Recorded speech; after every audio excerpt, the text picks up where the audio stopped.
Colds, a prickly heat, a burning brow, and freezing feet, a leaping pulse, and jumping toes, a falling arch, a running nose, and hiccups. Do you get hiccups? A touch of laryngitis, pharyngitis, asthma, or appendicitis, hiccups. Or rabies, hiccups. Or measles, have you had a diagnosis of cirrhosis by osmosis with a mononucleosis plus sclerosis plus ptosis plus paragnosis of psychosis? Have you ever been short of breath? Well, cheer up, cheer up, cheer up, cheer up. No matter how bad your condition, I have news that will tickle your ears. I was dead. Dead? Well, pretty sick. Till I saw a famous physician who hadn't seen a patient in years. He was nearsighted. He said, "Hello, young man, you are possibly the plumber."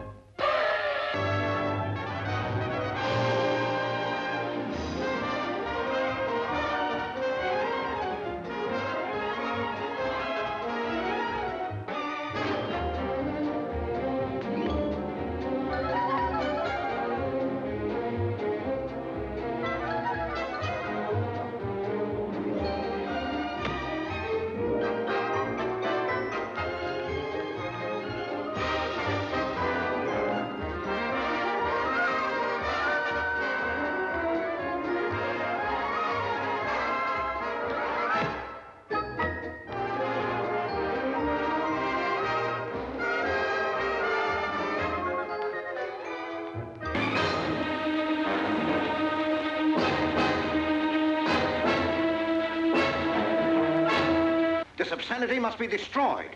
Do you hear me? Destroyed!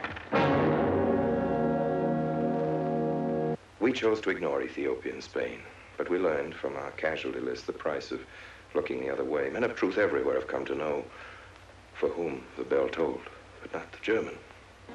I'll be in Washington tomorrow afternoon. You were right about Rankin. He's above suspicion. It's pretty late. That's all right. In Hopper, there's nothing to be afraid of.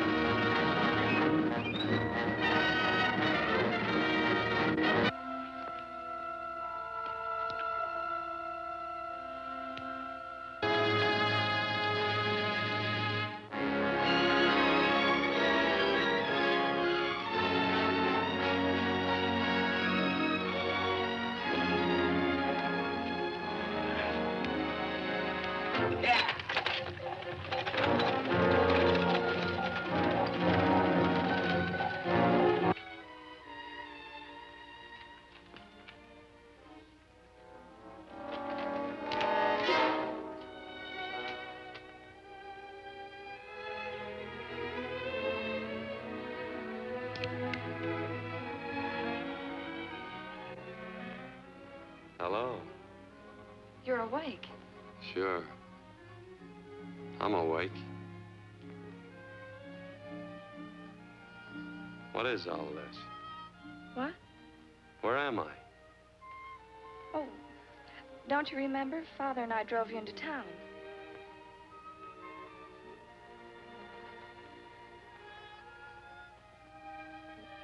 Is anything wrong? No.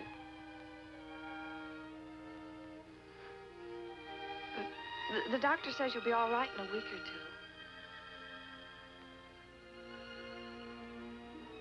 two. You were delirious, you know.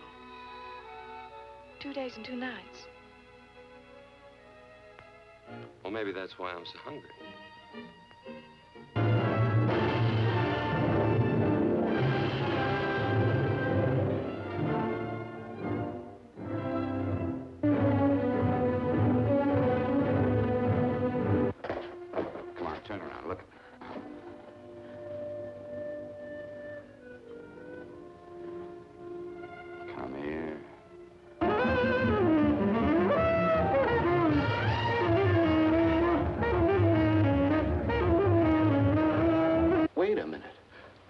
talking about George Reynolds. Who did you think I meant? Just who is it that Mrs. Phillips doesn't know I about? told you before, that's none of your business. All right, young lady, I'm going to give it to you straight. Phillips was murdered. Murdered? I don't believe you. He told me because he needed me to clear him. Phillips was innocent. Innocent men don't have to jump out of windows. Murdered? Just who are you trying to protect, Miss Foster? Why are you so afraid to tell the truth? I'm not protecting anybody. I haven't any more to say. All right, young, listen to me. This thing is going to explode wide open. If you've got nothing to hide, you better start talking. Or maybe you are mixed up. No! Well, then, come on. Mr. Phillips called Marla Rakubian. He went to see her yesterday morning. Who's Marla Rakubian? She's a model. She and Mr. Phillips used to be quite friendly, but he hadn't been seeing her for quite some time. Come on. For the last couple of months, he'd been trying to locate her and finally learned where she lived yesterday morning. When he returned from seeing her, he was terribly upset and excited. That's when he put in the calls for you. When he couldn't reach you, he went home. The last time I saw him.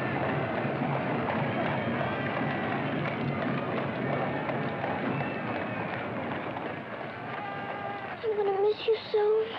I'll be back and we'll be together again before you can say knife. I can say knife a good many times in a year. But at the school you'll have charming little girls to play with, books to read, a pony to ride, and after all, there'll be Emily, you know. Yes, there will be Emily. And she does look as though she'd be an understanding friend. Don't you think, Daddy? With that intellectual forehead, I'm sure of it.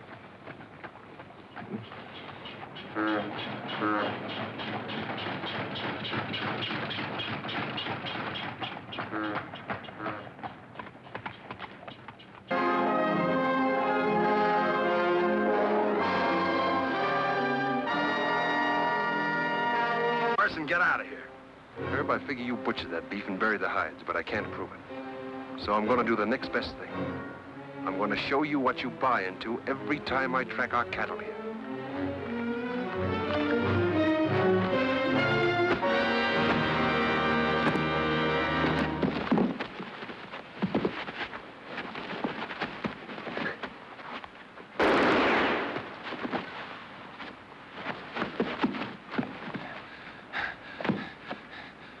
I always heard you were a pretty good saloon fighter, Herb. How are you without a bottle or a knife?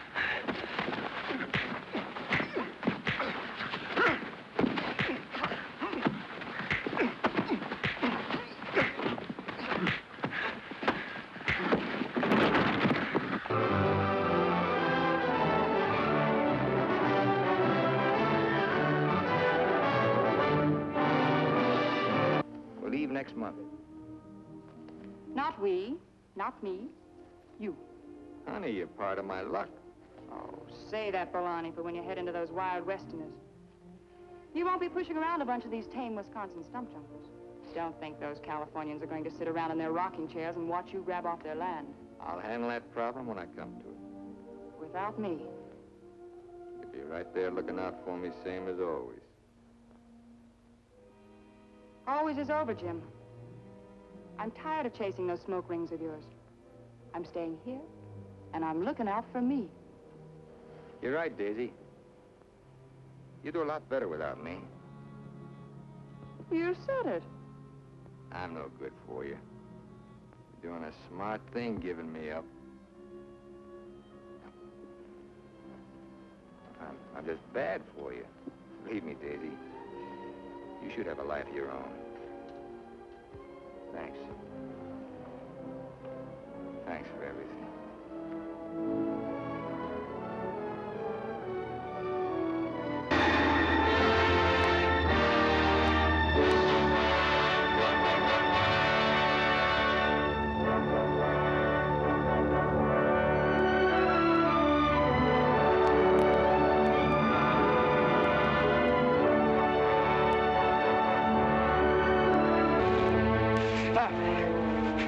Do you hear?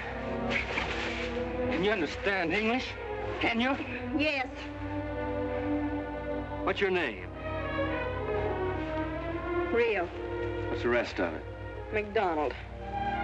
McDonald.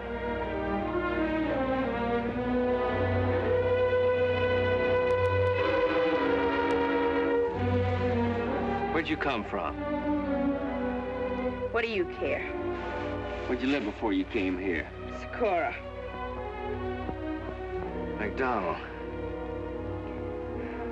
Oh, yeah. Who was he? My brother. Well, he shouldn't have taken so much tequila. What became of the girl? She married another fella 2 weeks afterwards. Well, that's the way it is. How'd I know he was your brother? It was him or me. And I didn't lay for him in no barn, neither.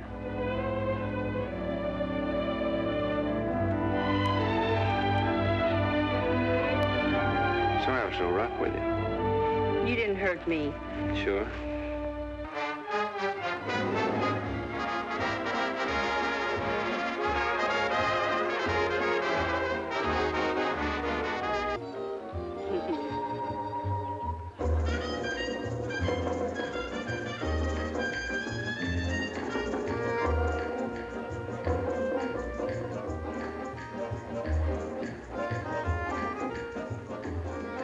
Now I know why Polly Benedict says you haven't lived till you've danced with Andy Hardy.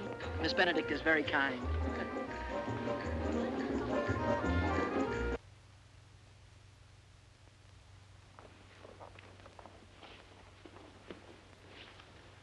Lady, by yonder blessed moon I swear, that tips with silver all these fruit tree tops.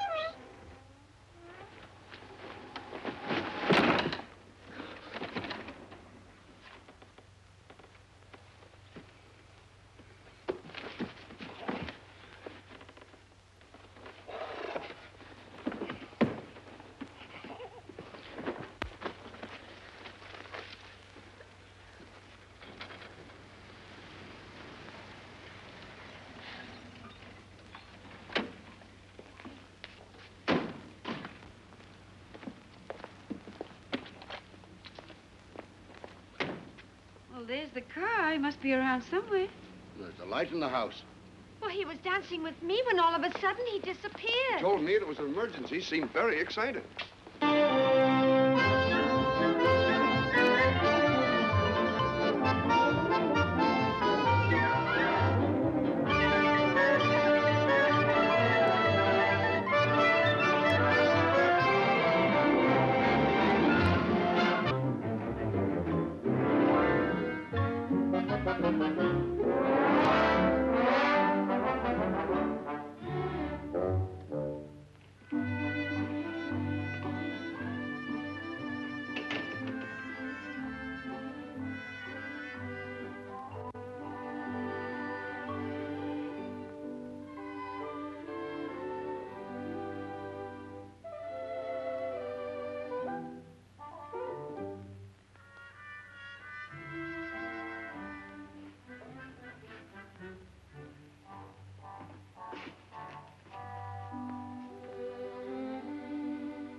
Did you write that letter to Miss Mitchell? No, I didn't. What are you doing up here, then? Well, the paper says there were some jobs around loose. Thought there might be one left over. Had any schooling? Yeah, a little. What do you do when you work? I used to pitch. Baseball? Yeah, till my wing went bad. Where'd you play? Bush leagues, mostly. How about family? Got any family? No. Oh, just traveling through, huh? Yeah. Me and a friend of mine. He's outside. Hitler's step-by-step plan for world conquest can be summarized this way. Conquer Eastern Europe, and you dominate the heartland. Conquer the heartland, and you dominate the world island. Conquer the world island, and you dominate the world. That was the dream in Hitler's mind as he stood at Nuremberg. Hitler! Sieg!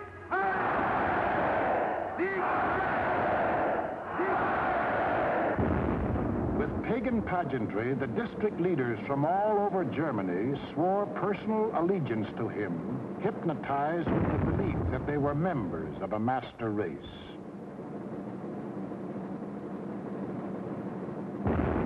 This film will deal with Act One of the Nazi bid for world power, the most fantastic play in all recorded history. Hitler had seen Hirohito grab off Manchuria and other territory from the Chinese. He had watched Mussolini get away with the rape of Ethiopia. He had seen the democratic world look the other way while these illegal aggressions were going on. And he smiled. For collective action to enforce peace, the only weapon he had to fear had broken down. It was time now for the Nazis to start crossing borders. It was time for Hitler to put his plan into action. And what was he waiting for? He was waiting to soften up his victims, keep them from uniting.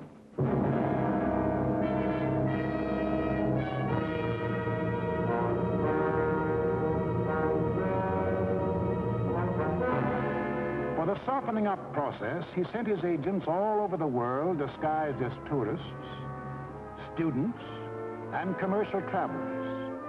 Payoff men like Ribbentrop came too, to bribe, threaten, and form local fascist parties such as de Grelle and his Rexist party in Belgium, Henlein in Czechoslovakia, Seyss-Inquart and his National Socialists in Austria.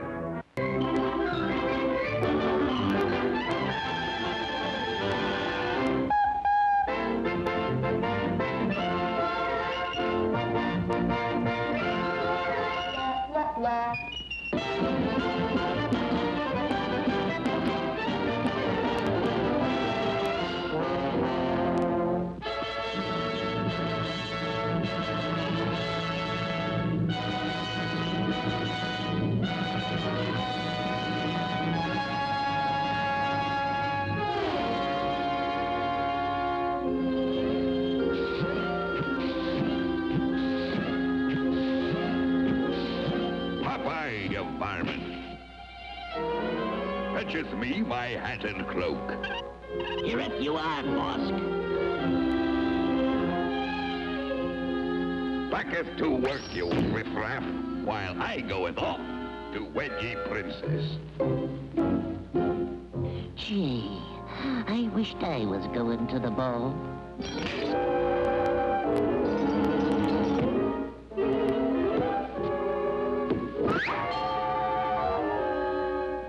I'm your fairy godfather. Fetcheth me a can of spinach.